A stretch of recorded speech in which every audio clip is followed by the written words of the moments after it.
আমরা মুক্তিযুদ্ধকে হাজারবার সম্মান করি। মাগুরায় জামায়াত আমির। তাহাজ্জুদের পরেই তারা সিল মারার পরিকল্পনা করছে। নাহিদ ইসলাম।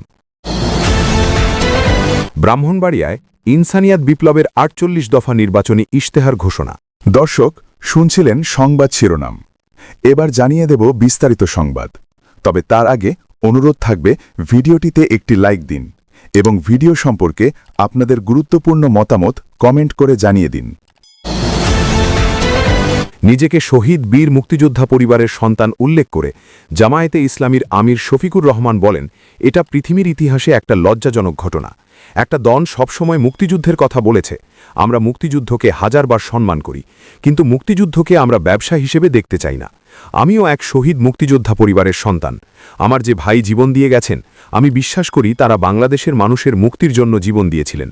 কোনো দল, কোনো গোষ্ঠী, কোনো পরিবারকে রাজা অথবা রানীর সিংহাসনে বসানোর জন্য সেদিন তারা লড়াই করেননি। সোমবার মেহেরপুর, চুয়াডাঙ্গা ও ঝিনাইদহ থেকে কর্মসূচি শেষে ফেরার পথে মাগুরা আদর্শ ডিগ্রি কলেজ মাঠে নির্বাচনী সমাবেশে কথা বলেন জামায়াতের আমির শফিকুর রহমান। রাত ৮টা ৪০ সময় তিনি সভামঞ্চে ওঠেন। রাত ৯:৩০ প্রধান অতিথির বক্তব্য দেন জামায়াত আমির। বিগত সরকারগুলোর সমালোচনা করে জামায়াতের আমির বলেন, মুক্তিযুদ্ধ পরবর্তী পর্যায়ে শাসন ক্ষমতা যারা হাতে নিয়েছিলেন তাদের থেকে শুরু করে ২৪ সালের ৫ আগস্ট পর্যন্ত পর্যায়ক্রমে যারা দেশ শাসন করেছেন, কেউ জনগণের ওপর সুবিচার করে নাই।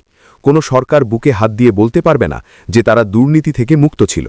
গত ১৫.৫ বছর একটা ফ্যাসিস্ট শাসন এই জাতিকে খাবলে খামচে শেষ করে দিয়েছে উল্লেখ করে শফিকুর রহমান বলেন, আমাদের অর্থনীতি শেষ, আমাদের বিচার বিভাগ শেষ, আমাদের সব সাংবিধানিক প্রতিষ্ঠান শেষ। ব্যাংক, বিমা কর্পোরেশন সেক্টর, ইন্ডাস্ট্রি সবগুলোকে বসিয়ে দেওয়া হয়েছে। লুটপাট করে দেশের টাকা বিদেশে পাচার করা হয়েছে। আসন্ন নির্বাচনকে জাতির জন্য টার্নিং পয়েন্ট হিসেবে উল্লেখ করে শফিকুর রহমান বলেন, আগামী ১২ তারিখে দুটি ভোট হচ্ছে। একটা হচ্ছে গণভোট, আরেকটা হচ্ছে সাধারণ নির্বাচন। গণভোটে হ্যাঁ মানে হচ্ছে আজাদি, না মানে হচ্ছে গোলামি। আপনারা এবার বলুন, গোলামি না আজাদি? গোলামি না আজাদি? ইনশাআল্লাহ দেশবাসী আজাদি চায়, যুব সমাজ আজাদি চায়। তারা বুক পেতে দিয়ে যুদ্ধ করে প্রমাণ করেছে, অন্যায়ের কাছে, দানবের কাছে, আধিপত্যবাদের কাছে আমাদের যুব সমাজ মাথা নত করবে না। জামায়াত ক্ষমতায় এলে সব পর্যায়ে জবাবদিহি নিশ্চিতের প্রতিশ্রুতি দেন আমির। তিনি বলেন, আমাদের নির্বাচিত জনপ্রতিনিধিরা প্রতি বছর তাদের এবং পরিবারের সদস্যদের সম্পত্তির হিসাব দিতে জনগণের কাছে বাধ্য থাকবেন। জনগণ যাতে নিশ্চিত থাকে যে তাদের কোনো টাকা চুরি হয়ে ওনাদের পেটের ভেতরে ঢোকে নাই। আবাল বৃদ্ধ বনিতা, হিন্দু, মুসলিম, বৌদ্ধ, খ্রিস্টান সবার জন্য আমরা ন্যায় বিচার কায়েম করব। যে অপরাধে একজন পিয়নের বিচার হবে, শাস্তি হবে, একই অপরাধ করলে প্রধানমন্ত্রী ও প্রেসিডেন্টের একই বিচার, একই শাস্তি হবে ইনশাআল্লাহ। বক্তব্যের শেষ পর্যায়ে মাগুরার দুটি সংসদীয় আসনে ১১ দলীয় জোটের ২ প্রার্থী, মাগুরা ১ আসনে জেলা জামায়াতের সাবেক আমির আব্দুল মতিন ও মাগুরা ২ আসনে জেলা জামায়াতের আমির মোহাম্মদ মুস্তারশেদ বিল্লাহ ওরফে এমবি বাকেরকে পরিচয় করিয়ে দেন শফিকুর রহমান। তিনি ২ প্রার্থীর হাতে দাড়িপাল্লা তুলে দিয়ে উপস্থিত সবাইকে ২ প্রার্থীকে ভোট দেওয়ার আহ্বান জানান। জেলা জামায়াত আয়োজিত নির্বাচনী এ সমাবেশে জামায়াতের পাশাপাশি শরিক দলের নেতাকর্মীরা উপস্থিত ছিলেন। জাতীয় নাগরিক পার্টির আহ্বায়ক নাহিদ ইসলাম অভিযোগ করে বলেছেন, বলা হচ্ছে তাহাজ্জুদ নামাজের পর ভোট কেন্দ্রে উপস্থিত থাকতে। তাহাজ্জুদের পরেই তারা সিল মারার পরিকল্পনা করছে, ভোট কেন্দ্র দখলের পায়রা করছে। তিনি বলেন, ঐক্যবদ্ধ বাংলাদেশের নেতাকর্মীরা এসব ষড়যন্ত্র রুখে দেবেন। আজ সোমবার রাত ৯টার দিকে লক্ষ্মীপুর ১ অর্থাৎ রামগঞ্জ আসনের রামগঞ্জ পাইলট বালিকা উচ্চ বিদ্যালয় মাঠে এক সমাবেশে একথা বলেন নাহিদ ইসলাম। নাহিদ ইসলাম বলেন, আগামী ১২ ফেব্রুয়ারি যাতে ভোটাররা উৎসবমুখর পরিবেশে নির্বিঘ্নে ভোট দিতে পারেন, সেজন্য ১১ দলীয় জোটের নেতাকর্মীরা ভোট কেন্দ্র পাহারায় থাকবেন। যারা ভোটদানে বাধা সৃষ্টি করবে কিংবা নানামুখী ষড়যন্ত্রে লিপ্ত হবে, তাদের কঠোরভাবে প্রতিহত করা হবে বলে হুঁশিয়ারি দেন তিনি। এনসিপির আহ্বায়ক বলেন, কৃষক কার্ড ও ফ্যামিলি কার্ড একটি প্রতারণার প্যাকেজ। বাংলাদেশের সংকট এখন ফ্যামিলি কার্ড নয়।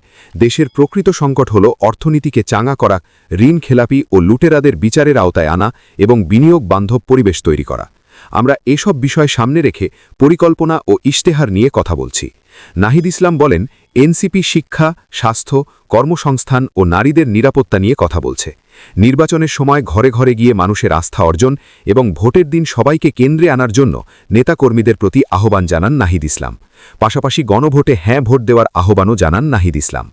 নাহিদ ইসলাম আরও বলেন, এবারের নির্বাচন কেবল ক্ষমতার পালাবদলের নয়, এটি রাষ্ট্র কাঠানো সংস্কার, গণতন্ত্র ও ইনসাফ প্রতিষ্ঠার নির্বাচন। সমাবেশে নাহিদ ইসলাম এনসিপির প্রার্থী মাহবুব আলমের পক্ষে শাপলাকলি প্রতীকে ভোট চান। মাহবুব আলম সাবেক তথ্য উপদেষ্টা মাহফুজ আলমের ভাই। তিনি রামগঞ্জ উপজেলা বিএনপির ইছাপুর ইউনিয়ন শাখার সাধারণ সম্পাদক আজিজুর রহমানের ছেলে। সমাবেশ শেষে নাহিদ ইসলাম দলীয় প্রার্থী মাহবুব আলমকে শাপলাকলি প্রতীক হাতে দিয়ে উপস্থিত জনতার সঙ্গে পরিচয় করিয়ে দেন। সমাবেশে সভাপতিত্ব করেন রামগঞ্জ উপজেলা জামায়াতের ইসলামী আমির নাজমুল হাসান পাটোয়ারি। বক্তব্য দেন জাতীয় নাগরিক পার্টির মুখপাত্র ও কেন্দ্রীয় নির্বাচন পরিচালনা কমিটির চেয়ারম্যান আসিফ মাহমুদ সজীব ভুইয়া, কেন্দ্রীয় যুবশক্তির আহ্বায়ক তারিকুল ইসলাম, লক্ষ্মীপুর ১ আসনের প্রার্থী ও এনসিপির যুগ্ম আহ্বায়ক মাহবুব আলম সহ অন্যান্যরা।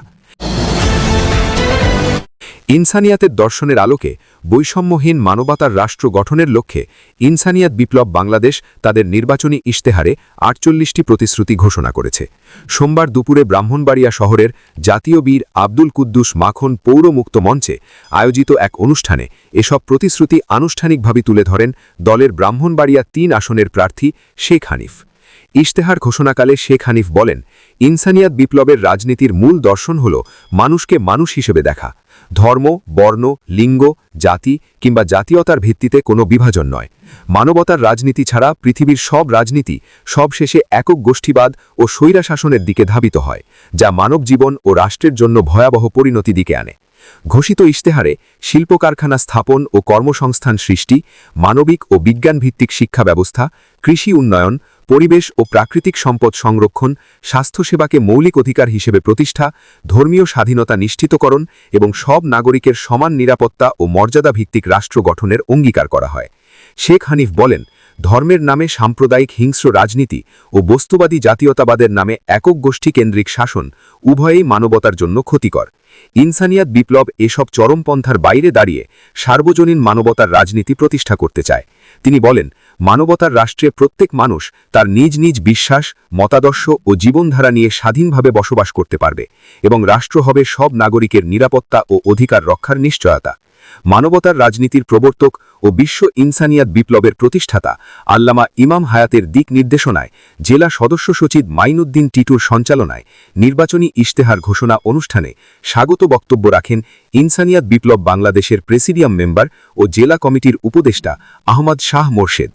এ সময় ব্রাহ্মণবাড়িয়ার নির্বাচনী ৬টি আসনের আপেল প্রতীকের প্রার্থী, ব্রাহ্মণবাড়িয়া ১ আসনের জেলা যুগ্ম আহ্বায়ক শরীফ মৃধা, ব্রাহ্মণবাড়িয়া ২ আসনের সরাইল, আশুগঞ্জ ও বিজয়নগর একাংশ, কেন্দ্রীয় দফতর সম্পাদক ও জেলা সদস্য সচিব মোহাম্মদ মাইনুদ্দিন টিটু, ব্রাহ্মণবাড়িয়া ৪ আসনের কসবা ও আখৌড়া উপজেলা শাখা সাধারণ সম্পাদক রফি উদ্দিন, ব্রাহ্মণবাড়িয়া ৫ আসনের নবীননগর আসনের জেলা যুগ্ম আহ্বায়ক মোহাম্মদ আশরাফুল হক ও ব্রাহ্মণবাড়িয়া ৬ আসনের বাঞ্চারামপুর আসনের জেলা যুগ্ম আহ্বায়ক মোহাম্মদ হাবিবুর রহমান উপস্থিত ছিলেন।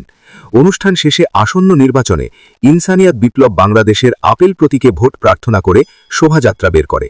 শোভাযাত্রাটি শহরের প্রধান প্রধান সড়ক প্রদক্ষিণ করে।